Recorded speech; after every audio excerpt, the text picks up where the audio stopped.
إنك أنت الغفور الرحيم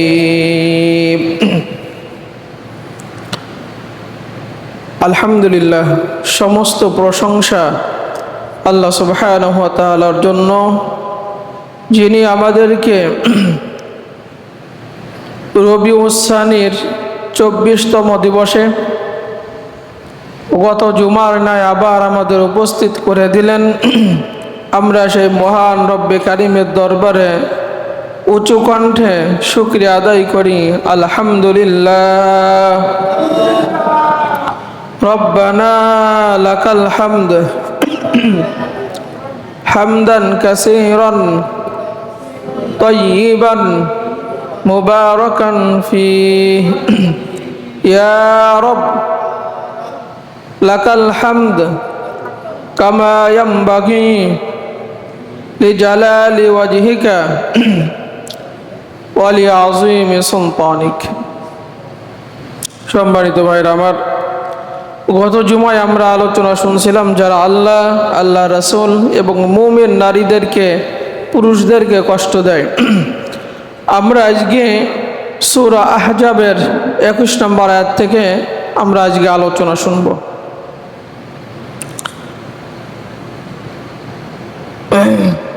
আল্লাহ রাব্বুল আলামিন কুরআনুল কারীমের মধ্যে বলেন, লাকাদ কানা লাকুম ফি রাসূলিল্লাহ উসওয়াতুন হাসানাহ লিমান কানা ইয়ারজুল্লাহ ওয়াল ইয়াউমাল আখিরা ওয়া যাকারাল্লাহা কাসীরা। যে হে মানুষ, তোমাদের জন্য গ্রহণযোগ্য উত্তম আদর্শ রয়েছে তোমাদের রাসূলের মধ্যে। তোমরা যারা আখিরাত প্রত্যাশী, তোমরা যারা আখিরাতের প্রত্যাশা করো, তোমরা যারা আখিরাতে নাজাত পেতে চাও, তোমরা যারা অধিক পানে আল্লাহ রাব্বুল আলামিনকে স্মরণ করতে চাও, তোমাদের আদর্শ হলো তোমাদের রাসূল। তার মানে রসুলের আদর্শ আমার আপনার জীবনে যদি না থাকে, আখিরাতে মুক্তি পাওয়ার কোনো উপায় নাই। আমরা যারা অধিক পানে আল্লাহ রাব্বুল আলামিনের জিকির করতে চাই, আল্লাহকে ডাকতে চাই, স্মরণ করতে চাই, আল্লাহর ইবাদত করতে চাই, রাসূলের আদর্শ মেনে যদি আমরা সেই ইবাদতগুলো আল্লাহর স্মরণ না করি, তাহলে ওর সামান্যতম কোনো মূল্য নাই। সাধারণ দুনিয়ায় আমরা যারা দেখি, মানুষের আদর্শ ফলো করে তার নিয়ম মেনে জীবনযাপন করে। যেরকম আমরা দেখি যে ব্যক্তির অনুসরণ করে, এক দল আছে বলে আমরা মুজিব সৈনিক, বলে না? তার মানে মুজিবের আদর্শ আমরা লালিত পালিত করি, আদর্শ মেনে আমরা জীবন যাপন করি। এমনকি মুজিব সৈনিক বলে মুজিব যে কোট পরতো, সেই কোটও পরে তার দেখা দেখি নাকি? কেউ বলে আমরা জিয়ার সৈনিক, জিয়ার আদর্শ তারা লালন করে, সেই অনুপাতে তারা জীবন যাপন করে। কিন্তু আমরা যারা মুসলিম, খাঁটি ইমানদার, এ কথা আমরা বলতে হবে আমরা মুহাম্মাদের সৈনিক, আমরা মুহাম্মাদুর রাসূলুল্লাহ সাল্লাল্লাহু আলাইহি সাল্লামের সৈনিক। তাহলে মুহাম্মাদের সৈনিক যদি হতে হয়, মুজিব সৈনিক হইলে যদি মুজিবের আদর্শ লালন করা যায়, জিয়ার সৈনিক হইলে যদি জিয়ার আদর্শ লালন করা যায়, তাহলে মুহাম্মাদের সৈনিক হইলে মুহাম্মাদের আদর্শ কেন লালন করা যাবে না? আমার কথা কি বুঝছেন? তো মুহাম্মাদুর রাসূলুল্লাহ সাল্লাল্লাহু আলাইহি সাল্লাম, আজকে আমরা প্রত্যেকটা নেতার আদর্শ মেনে আমরা তাদের বল করে, আমরা যারা বিভিন্ন দলে আছি, তাদের নেতার আদর্শ মেনে আমরা সেইভাবে জীবনযাপন করি, এক একজনের সৈনিক দাবি করি। তো মুহাম্মাদের সৈনিক যারা হবে, বিশ্ব নবীর সৈনিক যারা হবে, বিশ্ব নবীর প্রত্যেকটা আদর্শ পা থেকে মাথা পর্যন্ত তার মানতে হবে। তা না হলে মুহাম্মাদের সৈনিক হওয়া যাবে না। কারণ আল্লাহ বলেন, লাকাদ কানা লাকুম ফি রাসূলিল্লাহি উসওয়াতুন হাসানাহ লিমান কানা ইয়ারজুল্লাহ ওয়াল ইয়াউমাল আখির ওয়া যাকারাল্লাহা কাসীরা। তোমাদের জন্য গ্রহণযোগ্য উত্তম আদর্শ হলো মুহাম্মদুর রাসূলুল্লাহ সাল্লাল্লাহু আলাইহি ওয়াসাল্লাম। তোমরা যারা আখিরাতে নাজাত পেতে চাও, তোমরা যারা অধিক পানে আল্লাহকে স্মরণ করতে চাও, তোমাদের আদর্শ মুহাম্মদুর রাসূলুল্লাহ সাল্লাল্লাহু আলাইহি ওয়াসাল্লাম। চিন্তা করেন, তাহলে সেই মুহাম্মাদের আদর্শ কি ছিল? আমরা যারা মুহাম্মাদের সৈনিক, মুহাম্মাদের আদর্শ, বিশ্ব নবীর 10টি আদর্শ আজকে আলোচনা করব। বিশ্ব নবীর 10টি আদর্শ আমাদের মধ্যে আছে কিনা আমরা আজকে আমাদের জীবনের সাথে এটা কি করব, মিলাই নিব। যদি না থাকে ঠিক করে নিব, যদি থাকে তাহলে আপনি মুহাম্মদুর রাসূলুল্লাহ সাল্লাল্লাহু আলাইহি সাল্লামের সৈনিক বলে আপনি দাবি করতে পারবেন, উম্মাহ বলে দাবি করতে পারবেন। কিয়ামতের ময়দানে এই রাসূলের আদর্শ মানার কারণে আল্লাহ রাব্বুল আলামিন আখিরাতে আপনাকে মুক্তি দিবেন। আর যে ব্যক্তিকে আল্লাহ রাব্বুল আলামিন আখিরাতে মুক্তি দিবেন বিনা হিসাবে, ওই ব্যক্তিকে আল্লাহ জান্নাত দিয়ে দিবেন এই রাসূলের আদর্শ মানার কারণে। রাসূলের আদর্শের বাইরে যাওয়ার কোনো সুযোগ নাই। আপনি যদি আখিরাতে মুক্তি পেতে চান, রাসূলের আদর্শ গ্রহণ ছাড়া আপনার মুক্তির কোনো উপায় নাই। আজকে আমরা সেই মুহাম্মদুর রাসূলুল্লাহ সাল্লাল্লাহু আলাইহি সাল্লামের 10টি আদর্শ আজকে আমরা একটু বিশ্লেষণ করে আমরা মৌলিক কথা আজকে শুনবো। 1 নাম্বার, মুহাম্মদুর রাসূলুল্লাহ সাল্লাল্লাহু আলাইহি সাল্লামের আদর্শ হলো মুহাম্মদুর রাসূলুল্লাহ সাল্লাল্লাহু আলাইহি সাল্লাম ছিলেন সর্বোত্তম চরিত্রের অধিকারী। বিশ্ব নবী ছিলেন সর্বোত্তম চরিত্রের অধিকারী। তার চরিত্রের কোনো কলঙ্কের দাগ ছিল না। চরিত্রহীন কোনো কাজ তিনি তিনার জীবনে করেন নাই। বেধর্মীরা পর্যন্ত, যারা নবীকে মানত না, তারা পর্যন্ত নবীকে কখনো চরিত্রে আপনার খারাপ দাগ লাগতে, যে নবী যে খারাপ ছিলেন, চরিত্র ভালো ছিল না, এই কথা বলার সাহসও তারা পাই নাই। 1 নাম্বার আদর্শ, বিশ্ব নবীর চরিত্রে আমাদেরকে চরিত্রবান হতে হবে। কারণ বিশ্ব নবীর চরিত্র সম্পর্কে আল্লাহ রাব্বুল আলামিন কুরআনুল কারীমে সূরা কলমের 4 নম্বর আয়াতে বলেন, ওয়া ইন্নাকা লাআলা খুলুকিন আযীম। হে নবী, আপনি পুত পবিত্র চরিত্রের উপরে প্রতিষ্ঠিত। আল্লাহু আকবার। আযীম শব্দটা এমন যে এমন অর্থবোধক যা ফিতা দিয়ে যার কোনো আগামাথা মাপা যায় না, মাপের কোনো যন্ত্র এখনো ব্যবহার করা হয় নাই। আযীম শব্দের অর্থ এতটা সুমহান, এতটা উঁচু মানের, এতটা মহান আদর্শ যা কিয়ামত পর্যন্ত মানুষ অনুসরণ করলেও বিশ্ব নবীর আদর্শের চরিত্রের আগা মাথা করতে পারবে না। তাহলে আমাদের চরিত্র 1 নাম্বার, বিশ্ব নবীর আদর্শ হচ্ছে আমাদের চরিত্র ঠিক করতে হবে। বিশ্ব নবীর চরিত্রটা কেমন ছিল? হযরত আয়েশা রাদিয়াল্লাহু তাআলা আনহাকে জিজ্ঞাসা করা হলো যে মুহাম্মদুর রাসূলুল্লাহ সাল্লাল্লাহু আলাইহি ওয়াসাল্লামের চরিত্র কেমন ছিল?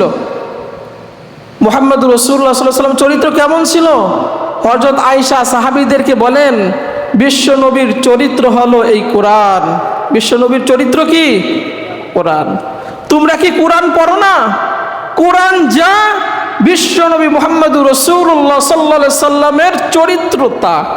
তার মানে কোরআনে সূরা নাস থেকে, সূরা ফাতিহা থেকে একদম নাস পর্যন্ত 114টা যে সূরা আছে, যা আছে তার বাস্তব রূপ হচ্ছে মুহাম্মদুর রাসূলুল্লাহ সাল্লাল্লাহু আলাইহি ওয়াসাল্লাম। চিন্তা করেন, আয়েশা বলতেছেন নিজের স্ত্রী নিজের স্বামীর চরিত্রের ব্যাপারে সার্টিফিকেট দিচ্ছেন যে তোমরা কি কোরআন পড়ো না? কোরআন যা আছে বিশ্ব নবীর চরিত্রের মধ্যে তা আছে। তার মানে কোরআন যা যা কোরআনে আল্লাহ তাআলা বলছেন সব কিছু আল্লাহ রাব্বুল আলামিন বিশ্ব নবী মুহাম্মদুর রাসূলুল্লাহ সাল্লাল্লাহু আলাইহি সাল্লামের চরিত্রের মধ্যে আল্লাহ রাব্বুল আলামিন দিয়ে দিয়েছেন। কোরআনের বাইরে নবীজি ছিলেন না। হযরত আয়েশা রাদিয়াল্লাহু তাআলা আনহা বলতেন, দুনিয়ার মানুষ শোনো, বিশ্ব নবী ছিলেন সর্বশ্রেষ্ঠ চরিত্রের অধিকারী। বিশ্ব নবী ছিলেন সর্বশ্রেষ্ঠ উত্তম চরিত্রের অধিকারী। তিনি কখনো কটু কথা বলেন নাই। খেয়াল করেন চরিত্রগুলো আমাদের সাথে মিলাই দেখেন, এইগুলো আমাদের মধ্যে আছে কিনা রাসূল আদর্শ। হযরত আয়েশা বলেন, বিশ্ব নবী ছিলেন সর্বশ্রেষ্ঠ চরিত্রের অধিকারী। তিনি কখনো তার জবান দিয়ে কটু কথা মানুষকে বলেন নাই, তিনি কখনো অশ্লীল কথা তার জবান দিয়ে বলেন নাই, কখনো বলেন নাই। অশালীন আচরণ নবীজি জীবনে কখনো করেন নাই। বাজারে যে নবীজি কখনো হট্টগোল বাজান নাই। নবীকে যদি কেউ অন্যায়ভাবে কষ্ট দিত, অন্যায় দ্বারা নবীজি প্রতিশোধ গ্রহণ করেন নাই। উদার মনে মুহাম্মদুর রাসূলুল্লাহ সাল্লাল্লাহু আলাইহি সাল্লাম সবাইকে মাফ করে দিতেন। সুবহানাল্লাহ, সুবহানাল্লাহ। চিন্তা করছেন, চারটা কথা এর মধ্যে দেখেন যে নবীজি কখনো তার চরিত্র দিয়ে, মানুষকে জবান দিয়ে কখনো কটু কথা বলেন নাই। আমরা যারা মুহাম্মাদের সৈনিক কটু কথা, মানুষকে খুসা মারা কথা বলি না, এটা রসুলের আদর্শের সাথে যায় না। মানুষকে কটু কথা, এটা রসুলের আদর্শ না। কটু কথা বলা এটা রসুলের আদর্শ না। কটু কথা বলার কারণে আখিরাতে আপনি ধরা খাবেন, আখিরাতে আপনি মুক্তি পাবেন না। অশ্লীল ভাষা নবীজি কখনো ব্যবহার করেন নাই, এটা রসুলের আদর্শ না। আমরা তো অশ্লীল বাক্য এখন বলি, নিজের পরিবারের সাথে বলি, ছেলে মেয়েদের সাথে বলি, মানুষের সাথে তো বলি অনার্গল। তাহলে আজকে যারা মুহাম্মাদের আদর্শ গ্রহণ করতে চায়, আখিরাতে নাজাত পেতে চায়, মুহাম্মাদের সৈনিক যারা, তারা কখনো অশ্লীল বাক্য মুখ দিয়ে কখনো বলবে, অশ্লীল আচরণ কারোর সাথে করবে না, কখনো করবে না। নবীজি বলেন, হযরত আয়েশা বলেন যে নবীজির চরিত্র ছিল তিনি বাজারে যে কখনো হট্টগোল বাঁধাতেন না। এটা রসুলের আদর্শের সাথে যায় না, রসুলের সুন্নার সাথে যায় না। আমরা বাজারে যে হট্টগোল বাঁধাই কি বাঁধাই না? বাঁধাই না, গন্ডগোল বাঁধাই না, এটা রসুলের আদর্শ না। নবী হযরত আয়েশা বলেন, রাসূল সাল্লাল্লাহু আলাইহি সাল্লামকে কেউ যদি অন্যায়ভাবে কোনো কষ্ট দিত, অন্যায় ধারা নবীজি কখনো প্রতিশোধ নিতেন না, উদার মনে নবীজি মাফ করে দিতেন। সুবহানাল্লাহ, সুবহানাল্লাহ। এরপরে হযরত আয়েশা রাদিয়াল্লাহু তাআলা আনহা আরো একটা হাদিস বলেন যে এক ব্যক্তি মুহাম্মদুর রাসূলুল্লাহ সাল্লাল্লাহু আলাইহি সাল্লামের কাছে আসতে চাইলেন, অনুমতি চাইলেন, আমি নবীর কাছে বসা। নবীজি বলতেছেন, আয়েশা, যে লোক আমার কাছে আসার জন্য অনুমতি চায়, এই লোকটা তার গোত্রের মধ্যে খারাপ মানুষ, তার চরিত্র ভালো না, মানুষ একে অ্যাভয়েড করে চলে, মানুষের থেকে দূরে থাকে, এই লোকটা এতটা খারাপ। তারপরে নবী তাকে ঘরের মধ্যে আসার অনুমতি দিলেন। নবীজি তার সাথে নম্র, ভদ্র, মার্জিত ভাষায়, সুন্দর ভাষায় ওই খারাপ মানুষের সাথে কথা বললেন। লোকটা কথা সেরে যখন চলে গেল, হযরত আয়েশা পরক্ষণে নবীর কাছে এসে বলতেছেন, ইয়া রাসূলুল্লাহ সাল্লাল্লাহু আলাইহি সাল্লাম, আপনি না এইমাত্র বললেন এই লোকটা খারাপ মানুষ, অথচ খারাপ মানুষের সাথে আপনি নম্র, ভদ্র, মার্জিত ভাষা ব্যবহার করলেন, ভদ্র আচরণ করলেন। নবীজি বলেন, আয়েশা শোনো, সবচাইতে নিকৃষ্ট ওই ব্যক্তি যে ব্যক্তির অশালীন বা অশ্লীল বা তার আচরণের কারণে, তার চরিত্র খারাপ হওয়ার কারণে মানুষ তাকে পরিত্যাগ করে। আপনার ধারা, আপনার আচরণের দ্বারা মানুষ যদি আপনাকে পরিত্যাগ করে, মানুষ যদি আপনাকে অ্যাবাউট করে চলে, আপনার থেকে দূরে চলে যায়, যে এই লোকটা খুব খারাপ মানুষ, এই লোকটার আচরণ ভালো না, এই লোকটার চরিত্র ভালো না, এরকম করে মানুষ যদি আপনাকে ছেড়ে যায়, মুহাম্মদুর রাসূলুল্লাহ সাল্লাল্লাহু আলাইহি সাল্লাম বলেন ওই ব্যক্তি সবচাইতে নিকৃষ্ট মানুষ। নবীর আদর্শের সাথে আমরা হিসাব মিলাই, নবীর আদর্শ আমাদের জীবনে না থাকলে কোনো আমল কাজে আসবে না। কুরআন বলে, তোমরা যারা আখিরাতে মুক্তি পেতে চাও, সূরা আহজাবের 21 নম্বর আয়াতে, তোমরা যারা অধিক মানে আল্লাহকে স্মরণ করতে চাও, তোমাদের জন্য গ্রহণযোগ্য উত্তম আদর্শ তোমাদের রাসূল, রাসূলের আদর্শ মেনে প্রত্যেকটা কাজ করো, চরিত্র গঠন করো, আমি রব্বুল আলামিন আখিরাতে মুক্তি দিয়ে দেব। সুবহানাল্লাহ, সুবহানাল্লাহ। রাসূলের আদর্শ এই যে নম্র, ভদ্র, কয়েকটা হাদিস আপনাদেরকে বলি। নবীজি বলেন, যার মধ্যে নম্রতা নাই, যার মধ্যে ভদ্রতা নাই, তার মধ্যে আল্লাহর কল্যাণ নাই, আল্লাহর রহমত নাই, তার জন্য আল্লাহর পক্ষ থেকে রহমত নাই, বরকত নাই, আল্লাহর কল্যাণ নাই, তার জন্য আল্লাহর জান্নাতও নাই। কত বড় কথা চিন্তা করেন। আমাদের সমাজে কত মানুষ আমরা নম্রতা হারাই ফেলছি, ভদ্রতা হারাই ফেলছি, মানুষের সাথে নম্র ভদ্রভাবে কথা বলতে পারি না। মানুষ আমাদের আচরণে বলে এই লোকটা কত বড় বেয়াদব। অথচ নম্রতা ভদ্রতা থেকে যে ব্যক্তি বঞ্চিত, সে আল্লাহর জান্নাত থেকে বঞ্চিত। আপনি নামাজ পড়লেন, রোজা রাখলেন, ইসলামের ভালো ভালো কাজ সব করলেন জান্নাত পাওয়ার জন্য, কিন্তু নম্র ভদ্রতা আপনার মধ্যে না থাকার কারণে আপনার কপালে আল্লাহর জান্নাত নাই, আল্লাহর রহমত নাই, সমস্ত কল্যাণ থেকে আপনি বঞ্চিত থাকবেন। এটা কিন্তু আমরা বুঝি না। এই জন্য মুহাম্মাদের আদর্শ যারা গ্রহণ করতে চাই, প্রত্যেকটা ব্যক্তিকে একজন মুআদ্দাব হতে হবে, একজন আদবওয়ালা হতে হবে, নম্র ভদ্র মার্জিত ভাষায় মানুষের সাথে সুন্দর করে কথা বলতে হবে। নবীজি বলেন, আর একটা হাদিস আপনাদেরকে শোনাই, মুহাম্মদুর রাসূলুল্লাহ সাল্লাল্লাহু আলাইহি সাল্লামের কাছে কয়েকজন লোক এসে কিছু চাইল, নবীজি তাদেরকে দিলেন। তারা আবার তার কাছে চাইল, নবীজি আবার দিলেন। নবীজি বলেন, শোনো, আমি এমন নবী, আমার কাছে যদি কোনো সম্পদ থাকে মানুষকে আমি দিয়ে দিই, আমি কখনো জমা রাখি না। সুবহানাল্লাহ, সুবহানাল্লাহ। তবে তিনটা উপদেশ তোমাদেরকে দিই, মনোযোগ দিয়ে শোনো। এক নাম্বার উপদেশ, তোমরা যারা জাকাত দাও, আল্লাহর রাস্তায় সদকা করো, আল্লাহর কসম করে বলি তোমার সম্পদ কখনো কমবে না। খেয়াল করেন, ওই ব্যক্তিদের বলতেছেন যে তিনটা উপদেশ তোমাদেরকে দিই, যে তোমরা যারা আল্লাহর রাস্তায় সদকা করো, জাকাত দাও, ওই রবের কসম আল্লাহ রাব্বুল আলামিন তোমার সম্পদ কখনো কমাবেন না, আরো বাড়িয়ে দিবেন। অবশ্যই ক্ষমা এবং উদারতা, সৎ আচরণ ব্যক্তির মর্যাদা বাড়িয়ে দেয়। খেয়াল করেন, অবশ্যই ক্ষমা এবং সৎ আচরণ ব্যক্তির মর্যাদা কি করে? বাড়িয়ে দেয়। এরপর নবী যেটা বলবেন সেটা বলেন যে শোনো, যে ব্যক্তি আল্লাহকে খুশি করার জন্য নম্র ভদ্র মানুষের সাথে আচরণ করে, আল্লাহ রাব্বুল আলামিন ওই ব্যক্তিকে অতি সত্বর অধিক মর্যাদাবান আল্লাহ রাব্বুল আলামিন বানিয়ে দিবেন। অধিক মর্যাদা সম্পন্ন ব্যক্তি হিসেবে রব্বুল আলামিন তাকে বিবেচিত করবেন। খেয়াল করছেন, যে ব্যক্তি নম্র এবং ভদ্র হয়, নম্র এবং ভদ্র মানুষের সাথে ভদ্রতা বজায় রেখে আচরণ করে, অতি সত্বর আল্লাহ রাব্বুল আলামিন তাকে কি করবেন? অধিক মর্যাদা সম্পন্ন ব্যক্তি আল্লাহ রাব্বুল আলামিন তাকে বানিয়ে দিবেন।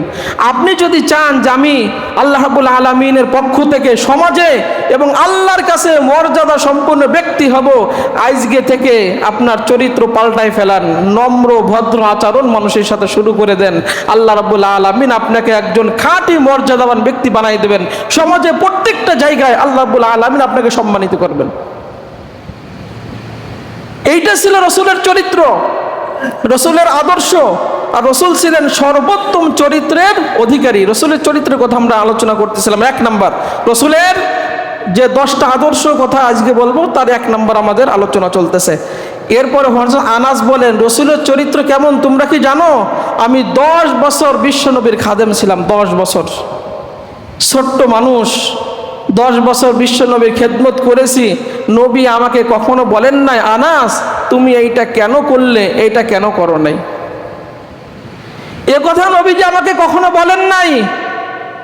আমি রেশমি কাপড় এবং পশমের কাপড় স্পর্শ করছি, আর যখন মুহাম্মদুর রাসূলুল্লাহ সাল্লাল্লাহু আলাইহি সাল্লামের হাত স্পর্শ করতাম, এত নরম মসৃণ কোন জিনিস মুহাম্মদুর রাসূলুল্লাহ সাল্লাল্লাহু আলাইহি সাল্লামের হাতের চাইতে আমি দেখি নাই। তার মানে রেশম কাপড়ের চাইতেও মুহাম্মদুর রাসূলুল্লাহ সাল্লাল্লাহু আলাইহি সাল্লামের হাত অধিক নরম এবং মসৃণ। তিনি বলতেন যে আমি রসুলের খেদমত করে দেখেছি, আমি মৃগ নাভি, খুব সুঘ্রাণ সুগন্ধি আমি ব্যবহার করছি, দামি দামি সুঘ্রাণ, কিন্তু মুহাম্মদুর রাসূলুল্লাহ সাল্লাল্লাহু আলাইহি সাল্লাম যখন ঘামতেন, ঘাম থেকে যে সুঘ্রাণ বের হতো, আমার জীবনে ওরকম সুঘ্রাণ আমি কখনো দেখি নাই। তিনি বলতেন বিশ্ব নবীর আদর্শ, তিনি বলতেন নবীজি কোনো একটা কাজে আমাকে পাঠালেন, বুখারী হাদিসে আসছে, আমি সেখানে গেলাম, কিন্তু বাচ্চারা পথিমধ্যে খেলা করছে, আমি তাদের সাথে খেলায় মত্ত হয়ে গেলাম, ভুলে গেলাম যে নবী আমাকে কোন কাজে পাঠাইছে। কিছুক্ষণ পরে নবী পিছন দিক থেকে আমার হাত ধরলেন, ঘাড় ধরলেন, বলতেছে, আনাস তোমাকে না একটা কাজে পাঠাইছি? বলতেছে, ইয়া রাসূলুল্লাহ আমি ভুলে গেছি, কিন্তু আল্লাহর কসম করে বলি নবীজির চোখে মুখে কখনো রাগের ছাপ ছিল না। তিনি আমাকে সুন্দরভাবে বুঝাই দিলেন, তোমাকে যে কাজে পাঠালাম সেই কাজটা সেরে আস। ধমক দেন নাই। এইটা ছিল মুহাম্মদুর রাসূলুল্লাহ সাল্লাল্লাহু আলাইহি সাল্লামের আদর্শ। এই আদর্শে আদর্শবান যদি আমরা হই, তাহলে আমরা মুহাম্মাদের সৈনিক দাবি করতে পারবো। আপনি বলবেন যদি আমরা চরিত্র ঠিক করি তা আমাদের কি লাভ হবে? লাভগুলো দেখেন, হাদিস যেটা বলে চরিত্র যদি তোমরা ঠিক করো, আচার ব্যবহার যদি তোমরা ঠিক করো, নম্র ভদ্র যদি তোমরা আচরণ করো, কি হবে? একজন গ্রাম্য সাহাবী মুহাম্মদুর রাসূলুল্লাহ সাল্লাল্লাহু আলাইহি সাল্লামের কাছে এসে বলতেছে, ইয়া রাসূলুল্লাহ আমি খাঁটি ইমানদার হতে চাই। আপনারা এখানে যারা আছেন, আপনারা চান না খাঁটি ইমানদার হতে? চান না? ওই গ্রাম্য সাহাবী বলতেছেন, ইয়া রাসূলুল্লাহ সাল্লাল্লাহু আলাইহি ওয়াসাল্লাম আমি খাঁটি ইমানদার হতে চাই। নবীজি অনেক হাদিস বললেন না, একটা কথা বললেন, খাঁটি ইমানদার হতে চাও, চরিত্র ভালো করো। তোমার চরিত্র ভালো করলে আল্লাহ রাব্বুল আলামিন তোমাকে পরিপূর্ণ ইমানদার বানিয়ে দিবেন। সুবহানাল্লাহ, সুবহানাল্লাহ। আমাদের প্রত্যেকটা দেখেন, এরপরে দেখেন আরেকটা হাদিস, মুহাম্মদুর রাসূলুল্লাহ সাল্লাল্লাহু আলাইহি ওয়াসাল্লাম বলেন, যে ব্যক্তি চরিত্র ভালো, যে ব্যক্তির চরিত্র ভালো, ওই ব্যক্তি নামাজ রোজার মতো সব পাইতে থাকে। তার মানে রাতে সারা রাত দাঁড়িয়ে দাঁড়িয়ে নফল নামাজ পড়লে, দিনে রোজা রাখলে যে সব হতো, এই চরিত্র ভালো করার কারণে মুহাম্মাদের আদর্শ, মুহাম্মদুর রাসূলুল্লাহ সাল্লাল্লাহু আলাইহি সাল্লামের আদর্শ গ্রহণ করার কারণে আল্লাহ রাব্বুল আলামিন নামাজ রোজার মতো আপনাকে সব দিতেই থাকেন যতদিন আপনার চরিত্র ঠিক থাকবে। এই জন্য নবীজি বলতেন, শোনো, মিজানের পাল্লায় সবচাইতে ভারী যে জিনিসটা হবে সেইটা হচ্ছে উত্তম চরিত্র আর সদ আচরণ। তুমি যে মানুষের সাথে সদ আচরণ করো, ভালো ব্যবহার করো, আর চরিত্র তোমার ভালো আছে, এই দুইটা জিনিস মিজানের পাল্লায় সবচাইতে বেশি ভারী হবে। তাহলে আমরা যারা মুহাম্মদুর রাসূলুল্লাহ সাল্লাল্লাহু আলাইহি ওয়াসাল্লামের আদর্শ মানতে চাই, আমাদের চরিত্র ঠিক করার দরকার আছে না নাই? আছে না? মুহাম্মদুর রাসূলুল্লাহর চরিত্রে আমরা চরিত্রবান হতে চাই, মানুষের সাথে সৎ আচরণ করে আমরা মরতে চাই। মরার সময় মানুষ যেন আমার জন্য নেক দোয়া করে, এ কথা না বলে শালা মরছে পাচ্ছি, এ কথা মানুষ যাতে না বলে। এরপরে মুহাম্মদুর রাসূলুল্লাহ সাল্লাল্লাহু আলাইহি ওয়াসাল্লাম বলেন, তোমরা কি জানো কোন কাজ মানুষকে অধিক হারে জান্নাতে নেয়? তোমরা কি জানো? নবীজি সাহাবীদেরকে প্রশ্ন করছেন, কোন কাজ? নবীজি বলেন, তিনটা কাজ মানুষকে অধিক হারে জান্নাতে নেয়। একটা হচ্ছে আল্লাহ ভীতি, আল্লাহর ভয় দিলের মধ্যে থাকা সব সময়। আর একটা আছে উত্তম চরিত্র, আর একটা আছে সদ আচরণ। এই তিনটা বৈশিষ্ট্য যে কাজ, এই তিনটা বৈশিষ্ট্য যার মধ্যে থাকে, ওই সমস্ত ব্যক্তিদেরকে আল্লাহ রাব্বুল আলামিন অধিক হারে জান্নাত দিয়ে দিবেন। আপনার মধ্যে দেখেন আল্লাহ ভীতি আছে কিনা, আল্লাহর ভয় আছে কিনা, আপনার মধ্যে সদাচরণ আছে কিনা, আপনার চরিত্র ক্যারেক্টার ঠিক আছে কিনা। যদি থাকে আল্লাহ রাব্বুল আলামিন খুশি আপনাকে জান্নাত দিয়ে দিবেন। এরপরে নবীজি বলেন, তোমরা কি জানো অধিক হারে জাহান্নামে যাবে কারা? নবীজি বলেন, যারা বাচাল, অনার্থক কথা বলে বেড়ায়, এদেরকে আমরা বাচাল বলি না? এরা যারা নির্লজ্জ, যারা অহংকারী, যারা ধৃষ্ট, এই চারটা বৈশিষ্ট্য যার মধ্যে আছে, এই সমস্ত লোককে আল্লাহ রাব্বুল আলামিন আপনার ইবাদত করলেও এদেরকে জাহান্নামে দেবেন, কারণ চরিত্র ভালো না। এরা হচ্ছে নির্লজ্জ, ধৃষ্ট ব্যক্তি, এরপরে আপনার অহংকারী ব্যক্তি, বাসাল, অনার্থক শুধু কথা বলতেই থাকে। এই সমস্ত লোককে আল্লাহ রাব্বুল আলামিন কখনো আল্লাহর জান্নাত দিবেন না, নবীজি নিষেধ করছেন। এরপরে মুহাম্মদুর রাসূলুল্লাহ সাল্লাল্লাহু আলাইহি ওয়াসাল্লাম বলেন, শোনো, যে তোমরা ন্যায়সঙ্গত হওয়া সত্ত্বেও কখনো তর্ক করবে না। আমরা তর্ক মানুষের সাথে করি না? তর্ক করতে করতে মারামারি বাঁধে না? সাধারণ জিনিস নিয়ে যে তর্কে তার সাথে জিততেই হবে, অথচ নবীজি বলেন যে জিনিসটা সঠিক, তুমি জানো তোমারটা রাইট, তারপরেও তুমি মানুষের সাথে তর্কে জড়াবে না। এটা আমার আদর্শের খিলাফ। তোমরা যদি আমার আদর্শবান হতে চাও, আল্লাহ জান্নাত দিবে, কিন্তু আমার আদর্শ হলো কখনো তর্কে জড়ানো যাবে। আজকে থেকে যারা শুনছেন মানুষের সাথে তর্কে, আপনি বলছেন মানে নেই, ওই পর্যন্ত শেষ, তর্কে জড়ানো যাবে না। নবীজি বলেন, ন্যায়সঙ্গত হওয়া সত্ত্বেও তর্ক যে পরিহার করে আমি নবী জান্নাতের বেষ্টনীর মধ্যে একটা ঘরের জিম্মাদার হয়ে যাব। সুবহানাল্লাহ, সুবহান। আমার ওই উম্মতের জন্য আপনি যদি চান যে নবীর পক্ষ থেকে জান্নাতে একটা ঘর পাবেন, তাহলে ন্যায়সঙ্গত হওয়া সত্ত্বেও তর্ক পরিহার করেন। এরপরে মুহাম্মদুর রাসূলুল্লাহ সাল্লাল্লাহু আলাইহি সাল্লাম বলেন, যে ব্যক্তি তামাশার ছলেও মিথ্যা বলে না। আমরা তামাশার ছলে মিথ্যা বলি না, এটা নবীজির আদর্শের খিলাফ, এটা নবীর আদর্শের সাথে যায় না। নবীজি বলেন, যারা তামাশার ছলেও মিথ্যা বলে না, মিথ্যা পরিহার করে, আমি নবী জান্নাতের মধ্যখানে তার জন্য একটা ঘরের জিম্মাদার। সুবহানাল্লাহ, সুবহানাল্লাহ। এরপরে যেটা আমি বলতে চাইলাম, চরিত্রের কথা যেহেতু আসছে, নবীজি বলেন, যে ব্যক্তি তার চরিত্র ঠিক করে, যে ব্যক্তি তার চরিত্র ঠিক করে, আমি নবী ওয়াদা দিলাম জান্নাতের সর্বোচ্চ স্থানে তার জন্য একটা ঘরের জিম্মাদার। সুবহানাল্লাহ, সুবহানাল্লাহ। এই জন্য চরিত্র গঠনের কতটা দাম আমরা এতক্ষণ ধরে যা আলোচনা করলাম চরিত্র সম্পর্কে। বিশ্বনবীর 1 নম্বর আদর্শ, বিশ্বনবী ছিলেন সর্বোত্তম চরিত্রের অধিকারী, যেটা কোরআন বলে ওয়া ইন্নাকা লাআলা খুলুকিন আযীম, যেটা আমরা তখন আলোচনা শুনছিলাম 10 মিনিট ধরে। এই জন্য 1 নম্বর আমরা এই বিশ্বনবীর চরিত্রে চরিত্রবান হব। 2 নম্বর বিশ্বনবীর আদর্শ, বিশ্বনবী ছিলেন কোমল এবং দয়ালু। আমরা বলি না দয়ার নবী, মায়ার নবী। বিশ্বনবীর 2 নম্বর আদর্শ আমাদের জীবনে লালন করতে হবে। বিশ্বনবী ছিলেন কোমল এবং দয়ালু। এই জন্য নবীজি বলতেন, তোমরা কি জানো কার জন্য আল্লাহর জান্নাত হারাম, জাহান্নাম হারাম? 4টা গুণ যার মধ্যে থাকে তার জন্য আল্লাহর জাহান্নাম হারাম। 1 নম্বর মিজাজ নরম থাকে। মিজাজ কি? অনেকে বলে না আমার মিজাজ কিন্তু হট, আমার মিজাজ কিন্তু গরম হয়। নবীজি বলেন এটা আমার আদর্শের খিলাফ। মিজাজ হট না, তোমার মিজাজ যদি নরম হয়, তোমার স্বভাব যদি কোমল হয়, তোমার আচরণ যদি সরল হয়, মানুষকে নিয়ে যদি মিশে চলতে পারো, তাহলে আল্লাহর জাহান্নামের আগুন তোমার জন্য হারাম করে দেওয়া হলো। কারণ নবীজি বলেন, আমি রহমতের নবী, আমি মায়ার নবী, আমি দয়ার নবী। আমার ব্যাপারে আল্লাহ রাব্বুল আলামিন বলেন, ওমা আরসালনাকা ইল্লা রাহমাতাল লিল আলামিন। ও নবী, আপনাকে বিশ্ববাসীর জন্য রহমত করে, দয়ার নবী করে আমি আল্লাহ রাব্বুল আলামিন আপনাকে পাঠালাম। সুবহানাল্লাহ, সুবহানাল্লাহ। এই জন্য নবীজি বলতেন, লা ইয়ারহামুল্লাহ মান লা ইয়ারহামুন নাস।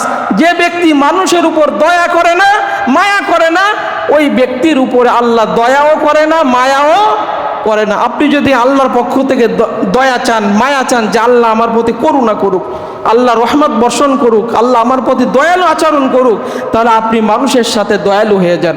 নবীজি বলেন, আর রাহিমুনা ইয়ারহামুহুমুর রহমান। যে ব্যক্তি দয়াশীল তার উপরে আল্লাহ দয়া করেন। হাদিসে আসছে, আর রাহিমুনা ইয়ারহামুহুমুর রহমান। দয়ালুদের উপরে আল্লাহ রাব্বুল আলামিন দয়া করেন। ইরহামু মান ফিল আরদি ইয়ারহামুকুম মান ফিস সামা। তোমরা এই পৃথিবীতে যারা বসবাস করে তাদের প্রতি দয়ালু হয়ে যাও, আসমানে যিনি আছেন তিনি তোমার প্রতি দয়ালু হয়ে যাবেন। সুবহানাল্লাহ। আপনি বলেন আসমানে আছেন কে? কে আছেন? সেই আল্লাহর রাসূল বলতেছেন যে আল্লাহ আমাকে বলেন, ইরহামু মান ফিল আরদি। জমিনে যারা বসবাস করে তাদের প্রতি তুমি দয়ালু আচরণ করো, দয়া দেখাও। আসমানে যে আল্লাহ রাব্বুল আলামিন আছেন তোমার প্রতি দয়ালু আচরণ করবেন। কারণ দয়া হচ্ছে, হাদিসে আসছে, রহমান থেকে উদ্গত। রহমান থেকে দয়া উদ্গত।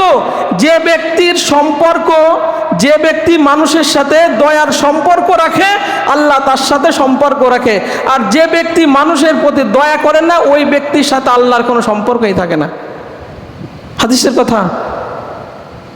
আমরা তো কঠোরতা অবলম্বন করি, একটু কিছু হইলেই অনেক কঠোর আমরা হয়ে যাই। মুহাম্মদুর রাসূলুল্লাহ সাল্লাল্লাহু আলাইহি ওয়াসাল্লাম বলেন, এইটা আমার আদর্শের খিলাফ, এটা আমার আদর্শের খিলাফ, এটা আমার আদর্শের সাথে যায় না। এই জন্য বিশ্বনবীর 2 নম্বর আদর্শ বলতে গেলে তোমাদের অনেক সময় লাগে বিশ্লেষণ করে, এই জন্য আমরা মূল কথাগুলো বলি। 2 নম্বর বিশ্বনবীর আদর্শ কোমল এবং দয়ালু হওয়া। 3 নম্বর বিশ্বনবীর আদর্শ হলো বিশ্বস্ত এবং ন্যায়পরায়ণ হওয়া। নবীজি বিশ্বস্ত ছিলেন মানুষের কাছে, এমনকি কাফের বেঈমানেরাও বিশ্ব নবীকে এতটা বিশ্বস্ত করত যে আল আমিন তারা উপাধি দিয়েছেন। তাদের কোন আমানত যদি রাখতো, যে কার কাছে রাখবো আমানত, কার কাছে রাখবো একটা আমানত, তারা খুঁজে ফিরে একই কথা বলতেন, আমাদের শত্রু মুহাম্মাদের কাছে রাখো। যদি নিরাপত্তার সাথে এই আমানতটা রাখতে হয় তাহলে মুহাম্মদুর রাসূলুল্লাহ সাল্লাল্লাহু আলাইহি সাল্লামের কাছে রাখো, হুবহু জিনিস তুমি ফিরে পাবা। এতটা বিশ্বস্ত নবী ছিলেন কাফেরদের কাছেও। বিশ্ব নবীর আদর্শ, আপনি ন্যায়পরায়ণ হবেন এবং কি হবেন, বিশ্বস্ত হবেন। 4 নাম্বার বিশ্ব নবীর আদর্শ, সেইটা হচ্ছে ধৈর্যশীল এবং সহনশীল হওয়া। আমরা তো ধৈর্য হারিয়ে ফেলি, বিচলিত হয়ে যায়। যত বিপদ আপদ বালা মুসিবত আছে, নবীজি কখনো বিচলিত হন নাই। ধৈর্যের সাথে প্রত্যেকটা নবী ধৈর্যের সাথে মোকাবেলা করছেন। কারণ আল্লাহ রাব্বুল আলামিন বলে, ইন্নাল্লাহা মা'আস সাবিরিন, নিশ্চয় যারা ধৈর্যশীল আমি আল্লাহ তাদের সাথে আছি। অবশ্যই সাবিরিন, যারা ধৈর্যশীল তাদেরকে আপনি কি করেন, সুসংবাদ দিয়ে দেন। আল্লাহ বলেন, ইয়া আইয়ুহাল্লাযীনা আমানুসবিরু ওয়া সাবিরু ওয়া রাবিতু ওয়াত্তাকুল্লাহ লাআল্লাকুম তুফলিহুন। যদি সফল হতে চাও, সফলতা চাও, তাহলে ধৈর্য করো, ধৈর্য ধরো এবং ধৈর্যের প্রতি অটল থাকো। আল্লাহ রাব্বুল আলামিন সফলতার প্রত্যেকটা দুয়ার তোমার জন্য খুলে দিবেন। এই জন্য লুকমান আলাইহিস সালাম তার ছেলেকে যে নসিহত করলেন, ইয়া বুনাইয়া আকিমিস সালাহ ওয়া'মুর বিল মা'রুফ ওয়ানহা আনিল মুনকার ওয়াসবির আলা মা আসাবাক। 4টা নসিহত করলেন, তার মধ্যে 4 নাম্বার নসিহত হলো বিপদ আপদে যে কোনো পরিস্থিতিতে ধৈর্য হারা তুমি হবে না, আল্লাহর উপর তাওয়াক্কুল করে ধৈর্যশীল হবা। এইটা একটা বড় সাহসিকতার কাজ, এইটা বড় সাহসিকতার কাজ। কিন্তু আমরা এটা বুঝি না।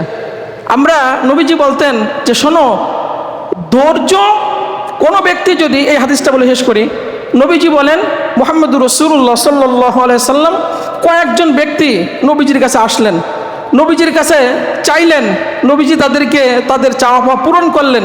এরপরে নবীজি বলেন, শোনো, কোনো ব্যক্তি যদি আত্মনির্ভরশীল হতে চায়, কোনো ব্যক্তি যদি আত্মনির্ভরশীল হতে চায়, আল্লাহ তাকে আত্মনির্ভরশীল করেন।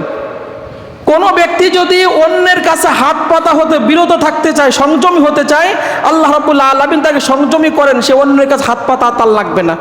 আর কোনো ব্যক্তি যদি ধৈর্যশীল হতে চায়, আল্লাহ রাব্বুল আলামিন অবশ্যই তাকে ধৈর্যশীল বানিয়ে দেন। কারণ ধৈর্যের মতো অধিক কল্যাণকর প্রাচুর্যময় সম্পদ আল্লাহ রাব্বুল আলামিন আর কাউকে দেন নাই। তার মানে এই ধৈর্যটা আল্লাহ রাব্বুল আলামিনের পক্ষ থেকে কল্যাণকর প্রাচুর্যময় একটা সম্পদ। এইটা যার মধ্যে আছে তার জন্য আল্লাহ রাব্বুল আলামিন প্রত্যেকটা সফলতার দরজা খুলে দেন। এইটা বিশ্বনবীর আদর্শ। এই জন্য আল্লাহ রাব্বুল আলামিন আমাদের প্রত্যেককে বিশ্বনবীর আদর্শ গ্রহণ করে আমাদের জীবনযাপন করার তৌফিক দিক। আমরা বলি আমিন।